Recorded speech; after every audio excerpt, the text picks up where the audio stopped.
The first question we've got is, it's from someone with a kid. They have a child, and they write in, what is the best approach to helping an anxious child? We have a nearly 7-year-old boy who is social, intelligent, happy, and very loved. He's an extremely sensitive child with a huge capacity for empathy.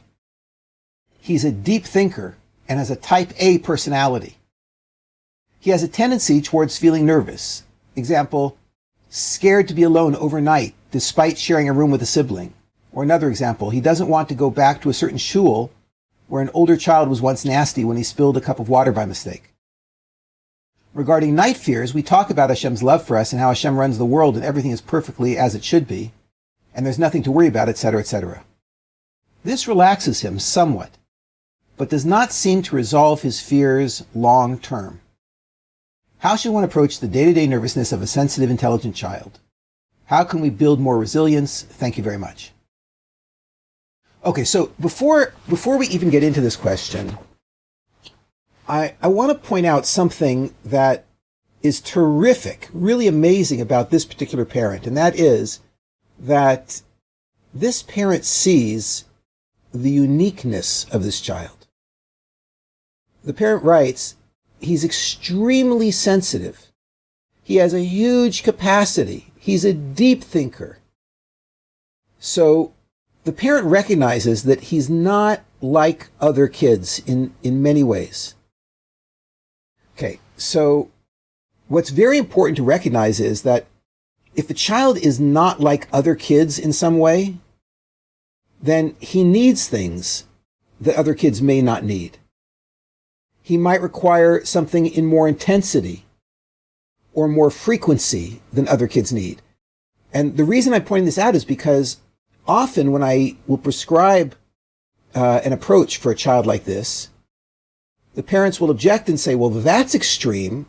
All of our other kids did fine without us doing anything like that.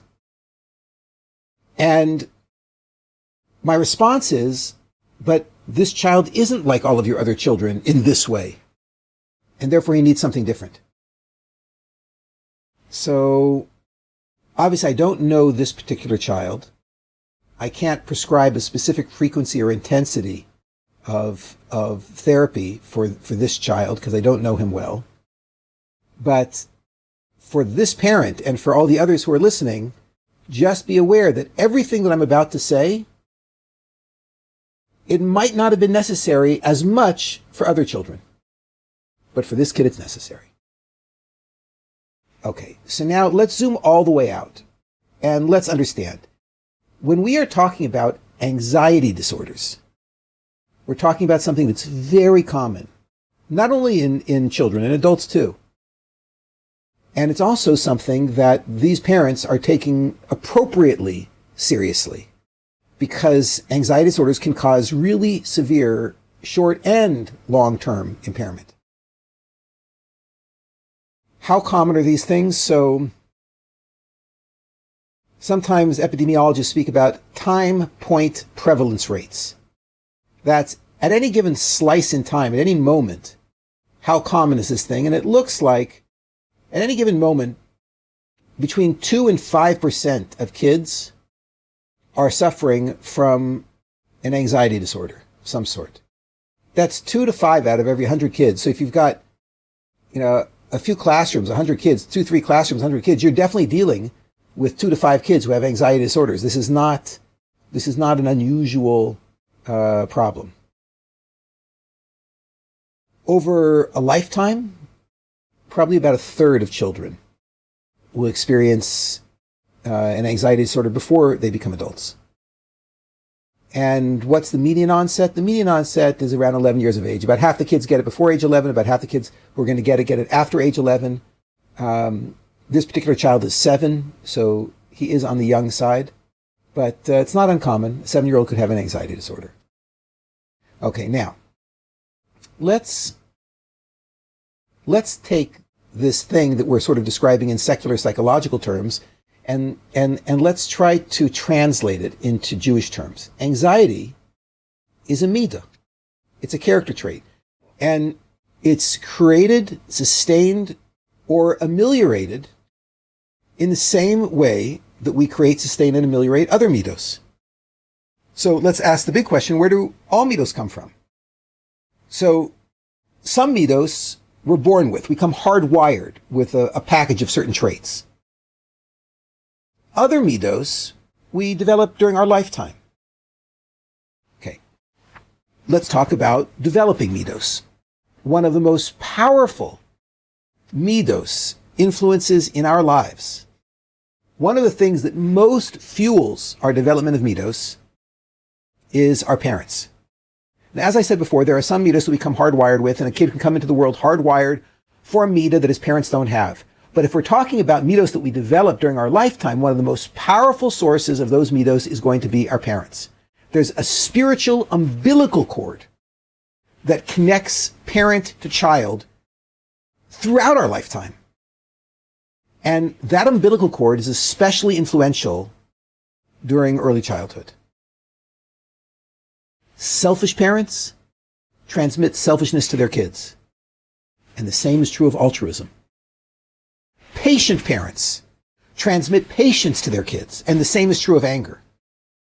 Okay. Anxiety is also transmitted directly from parent to child, which is why we find strong statistical correlations between generalized anxiety disorder and other anxiety disorders that we see in parents, and then the same in their kids. Okay, now I did say that some kids come into the world hardwired, which is why it's not a one-to-one correspondence. If the parents get it, then the kids get it. If the parents don't have it, the kids don't have it. That's not the case. Even though the parents are such a powerful influence in the child's life, some things are hardwired, and just this kid was given it as a gift from God. But very often, it's something that parents transmit to their kids. Okay, what is this midah, this character trait of anxiety? What's it called in Lashon HaKodesh, in the language of the Torah? Rav Wolbe explains that at any given moment, a person lives in either the Olam HaYedidus or the Olam of Pachad Zarut.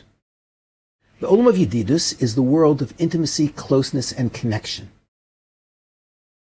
The world of Pachad Zarut is a world of fear and disconnection. And Rav Wolbe says, you can't live in both of these universes simultaneously. You're either in one or you're in the other. Now, the language that Rav Wolbe uses, Rav Wolbe's bifurcation of Yedidus, intimacy, closeness, connection on one hand, versus Pachad Zarut, the world of anxiety and disconnection, is very telling. We would expect the Olam of Yedidus to be versus the Olam of Zarus, the world of connection versus the world of disconnection. Why is anxiety associated with Zarus? Why do we say that the world of Pachad, of anxiety, of fear, is connected to the world of disconnection? And why is fear the opposite of Yedidus, of closeness? Okay, so this is a giant question. It's not really appropriate for a Q&A. It's really appropriate for a 30-week course. And there are many, many different answers at different levels. At the most superficial level, however, it is impossible to feel fear when you're in a state of connection. Okay, now it's not really black and white. It's more like a grayscale. But the more connection that I'm experiencing, then the less fear I will experience. I'll give you an example of this. You're standing next to your child in front of the tiger cage at the zoo. And suddenly, the tiger lunges towards you and growls, and your child bursts into tears. What do you do to calm her down? What do you do? If you were there, what would you do? So yeah, you would walk over to her and you would hug her. Okay, now I have a perfectly logical question. Why does that help? Why should it help that you hugged her? Did it work? Yes, she's comforted. But why is she comforted? After all, the tiger is still there. He's clawing at the glass. The only thing that should help is making the tiger disappear. But just hugging her already made her less afraid. It's not logical. The answer is that love and connection ameliorates fear. And the opposite is also true. When interrogators are dealing with a really tough terrorist and nothing they have done seems to shake him up, what do they do next? What's that last card they play? Solitary confinement. They lock him up in a room all alone. Now, if two interrogators are screaming at him for 3 days straight, and that wouldn't crack the terrorists, why would he crack just being completely alone, having quiet solitude for 72 hours? And the answer is that aloneness is one of the most terrifying experiences a person can ever have. To really appreciate this, you would have had to, at some point, been in complete isolation. But if you've ever experienced it, it could be absolutely terrifying. Rav Wolbe's teaching that all forms of pachad, all forms of fear, from light anxiety to complete terror, are all the direct result of disconnection, isolation, and aloneness. So if a child experiences anxiety, which is another name for fear, it's another name for pachad, that child is to some degree experiencing disconnection, isolation, and aloneness. It doesn't make a difference if, from my perspective, the child is very loved. I could be loving him more than I love any other child, and all the other children are fine. But this kid is experiencing some level of disconnection, isolation, and aloneness. Okay, now, there could be many, many reasons why the child is having this experience. Perhaps my definition of being with the child is not the child's definition. I've seen parents spending time with their children before with cell phone in hand, anxiously texting other people. And obviously that's not being present at all. That would still create disconnection, isolation, and aloneness. There's lots of different definitions. But let's say that I am really loving the child. Then why is there disconnection, isolation, and aloneness? And what can I possibly do to help more? So I'm simplifying, really oversimplifying here, but there are 3 approaches to helping kids with anxiety. And we use all 3 of them. The first approach to helping our kids with anxiety is we need to be careful not to infect our children with zarut, with disconnection, isolation, and aloneness. Okay, how do we transmit that meaning to our kids? So I'm just going to give you a couple of examples. The truth is, again, if we had a half an hour, 45 minutes just on this question, we could talk about it a lot, what parents can do to infect their kids with panic. One way is avoidance behaviors. If a specific fear triggers you, the parent, you might respond by avoiding that fear. And you might even back this up by repeatedly discussing that fear with your kid or talking to your child about how that fear developed. Let's say that you cross a street every time you encounter a dog. So you might also mention one time that when you were younger, you were bitten by a dog as a small child. And that's why you find dogs unpredictable, and that's why you're more comfortable on the other side of the street. Boom, right into the kid. Okay, this is a common reaction to a fear based on previous experience. The trouble is that I injected it into my child right along with the avoidance behavior. My avoidance behavior now reinforces fear of dogs in this child every time I cross a street. In this case, the message that the child is absorbing is all dogs are scary and unpredictable and should be avoided. Or another way of saying that in Zara's terms is, I'm alone. I can't be rescued. I can't be protected if there's a dog present. Okay, working through specific fears as a parent requires time and practice. If you want to avoid infecting your kids, sharing your fears with your kids, then, okay, minimally enlist the help of your spouse or some other adult that's in your life. And have them help encourage you to expose yourself over and over again to these triggers until you desensitize yourself and you lose the fear of the dog or whatever the particular trigger is.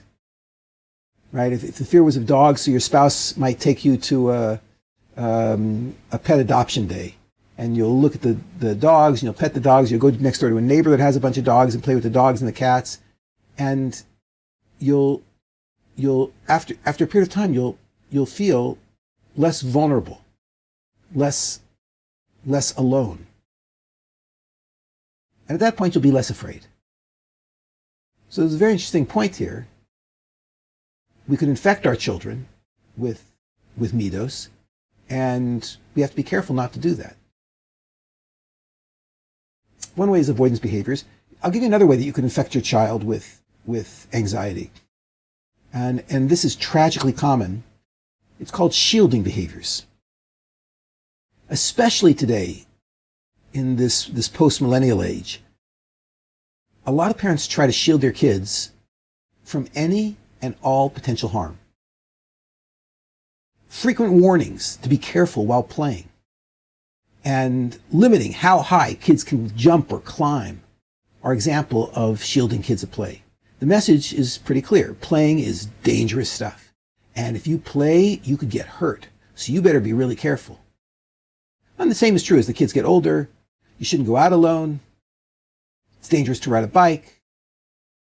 I don't feel comfortable you sleeping over someplace. All of these shielding behaviors, which are very, very well intended, so they carry the potential of making the kids feel alone, unprotected, vulnerable, in danger. Now, of course, everything depends on the developmental level of the child. We do have to protect our children at younger ages from certain things, and as they get older, we have to protect them less. But generally, kids need to engage in healthy, potentially risky behaviors, but not high risk, low risk behaviors, so they can see what they're capable of, and they can learn to make healthy decisions. Let the kid climb the rope. Maybe he'll fall off the rope. It's a risky thing for him to climb a rope. Maybe he'll fall off. Then he'll realize he can't climb so high. Now, of course, I don't recommend letting a young kid climb on a rope so high that if he fell off, he would die or suffer a spinal injury. But he could fall off and get a bruise and cry, and that's okay. Now, of course, there are real dangers that we do protect our kids from. We don't let them play with matches or go swimming alone, no matter how old they are. Right? Where parents get into trouble is when they can't distinguish, they can't draw this line between objective risks and the parent's subjective fears. It's objectively risky to travel in a car without a seatbelt. However, it is okay for most kids to ride a bike or descend a slide. Certain behaviors that were objectively risky when the kids were young are safe now that they're older. And if you don't let your kids' independence develop as they mature, you are giving them anxiety disorders. You're infecting them with your anxiety. So, point number one, the first point is, don't infect the kids with your anxiety. Work on your anxiety issues and don't shield them unnecessarily. Okay, step two. We can anchor our kids in the Olam Hayedidus, in the world of intimacy and connection. How? So our kids need lots of hugs and kisses every day. More than you can probably imagine. Definitely more than you can give them. They need this at every age. There's no age when a child does not need hugs and kisses. I mean, all the way through adulthood. People need hugs and kisses. That keeps us healthy. Psychologically healthy, spiritually healthy. Okay, now you got to be careful. Don't hug and kiss your teenagers in front of their friends. They will want to kill you. But our kids do need physical affection. They need emotional affection. They need private time with us at every age. My kids are all adults, mostly with their own kids. And my kids still grow spiritually, psychologically from hugs and kisses my wife and I give them. And of course, from private time. It goes further. Our kids need to feel close, not only to us, they need to feel close to Hashem. We've got to teach our kids with our words, with our actions, that talking to God, I mean, really talking, schmoozing with God is normal. You can talk to him anytime. And that he loves it when you talk to him anytime. We need to teach them that tefillah is not just an obligation and a burden, But it's a wonderful experience. It's a privilege. Hashem comes and sits on your toes, puts his ear up next to your mouth and says, please talk to me. We have to teach our kids that Hashem loves us and he waits for our tefillas. When our kids make mistakes, and they all do, we need to free them of the low self-esteem and the feelings of being unworthy of God's affection after having sinned. It's normal and natural to feel worthless after you sin. But that's not how God feels. And we have to teach our kids that that's not how God feels. I've met people who live in constant terror and insecurity for one reason. And that is they feel that after all they've done wrong in life, Hashem just doesn't love them anymore. He's lost patience with them. He doesn't want a relationship with them anymore. They've fallen too far. And our children have to know that that's a lie, that no matter what sort of mistakes and sins they do, we love them. Hashem loves them. Hashem wants them to come back to him. He always loves them. By the way, you see here the danger of conditional love. If we show our children conditional love, they will learn that Hashem also loves them conditionally. And if they fall, he doesn't love them anymore. That will destroy a human being. That will throw them into complete anxiety, terrible pachad, zarut, and more sin, because there's no hope of coming back. Shuvu banim shovavim, the child will hear, come home, wayward children, chutz me'acher. They will believe that Hashem wants everybody around him, but not them. So it's very, very important that we anchor our kids by immersing them in a loving relationship with us, unconditional love, and a loving relationship with Hashem. They should know that we always want to hear from them. Hashem always wants to hear from them. Okay, the third and the most powerful step that we as parents can take to protect our children from anxiety and to relieve anxiety once it's in place, once our kids, God forbid, get infected with anxiety, the most powerful thing that we can do for our kids is to get rid of our own anxiety. And we do this to ourselves using planting, building, and prayer. You guys are my students already. You are very familiar with this. Right? Planting is the cognitive process.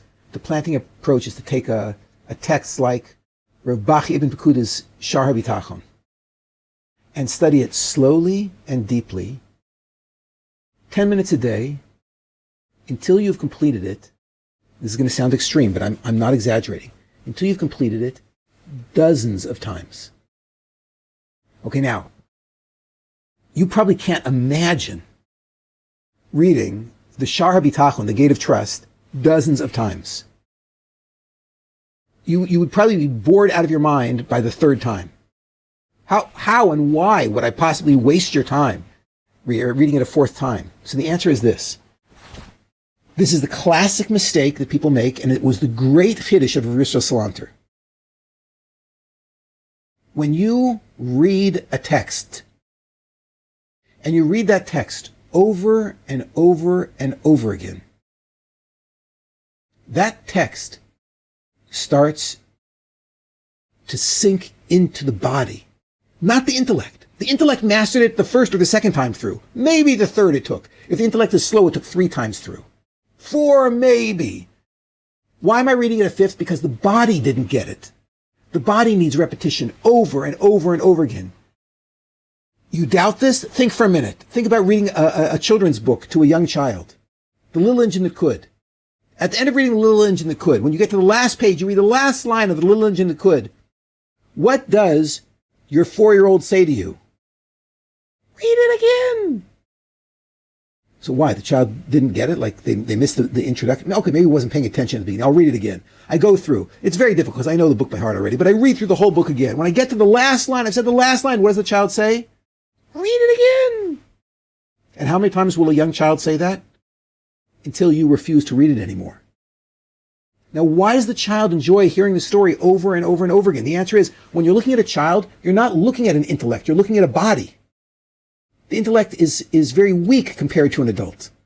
But the body is dominant, and the body learns very, very slowly, only with repetition over and over and over again. Why is it that you and I don't like repetition? Because we are top-heavy. We've become so drunk with the pleasure of the intellect that we've lost touch with the guf itself, with the body. And therefore, we can't imagine re-exposing ourselves to a text over and over and over again. But it has a profound impact on the way we think and the way we perceive the world. It changes us. It changes our bodies. We study the Shar Bitachon in the inner circle, and if you wanted to, just to get you started, you could listen to the recordings of those inner circle sessions 10 minutes a day. That would get you through once. Okay, but then you have to really start and do it yourself, which is then you pick up the book after you've heard all the explanations, your intellect has been satisfied, I get what it means. Then you go back and you read it over and over and over again, each time reviewing the deep meaning of every passage in the Shar HaBitachon and the Gate of Trust. That's the first step, that's planting. Building is the behavioral element. And in this case, that means that we have to practice acting without anxiety, we parents. This means very calmly confronting those situations that make us the most anxious. And we've got to re-expose ourselves to the situations that make us the most anxious over and over and over again. Each time, faking it until we make it. Meaning, if you can actually be honest with yourself and find those situations that drive you out of your mind with fear, and you can expose yourself to it over and over and over again, at the beginning, you will look terrified. Your heart will be beating. You'll be sweating. You'll have all the signs of severe stress. But if you fake it and you keep trying to remain calm, then eventually you will become calm. If you're afraid of dogs, go play with a dog every day or once a week until you become comfortable doing so. If you're afraid of heights, spend time staring out the window from a high floor. Even better, go rock climbing. Go rappelling once a week until you feel comfortable. And most important, as you're doing these activities that scare you, hold somebody's hand that you love. Force yourself into the world of connection amidst the fear. Or think, as you're looking down the 70-meter drop off this cliff, think to yourself, the next time that I see my spouse, this is the loving thing that I'm going to do for them. And it's a very hard thing to concentrate on what I'm going to do for someone that I love at the moment I'm looking down off a 70-meter drop. But it will have a profound effect. It will drag you immediately back in to the world of Yedidus. And then you'll practice this reaction of when you feel zarus, when you feel pachad, when you feel anxiety, you'll immediately start thinking of love, and that will drag you back. That's the behavioral approach, to practice moving from the world of anxiety to the world of love and connection while you're actually doing something that makes you terrified. And by the way, if you think there's nothing that makes you terrified, then you're not being honest with yourself. And of course, finally, the third component here, there's planting, there's building, and there's tefillah. You have to dive into Hashem, please, for the sake of my child who has anxiety, give me tremendous connection. Give me tremendous yedidus with God, with other people, so that I can then let that flow from within me into my child. And in that way, through this spiritual umbilical cord, I will rescue my child from their anxiety. And of course, this planting, building, and tefillah approach that we use on ourselves, we could also use it on our kids. But I'm recommending start with yourself. I hope you liked that answer from Rabbi Kelemen. If you'd like to listen to more questions and answers and ask your own questions, as well as listen to brand new material that Rabbi Kelemen is producing right now, check it out at LawrenceKelemen.com. You put in your name and email address, and we'll send you free lectures from all the new material Rabbi Kelemen has been publishing. Let us know if you have any questions. info@LawrenceKelemen.com.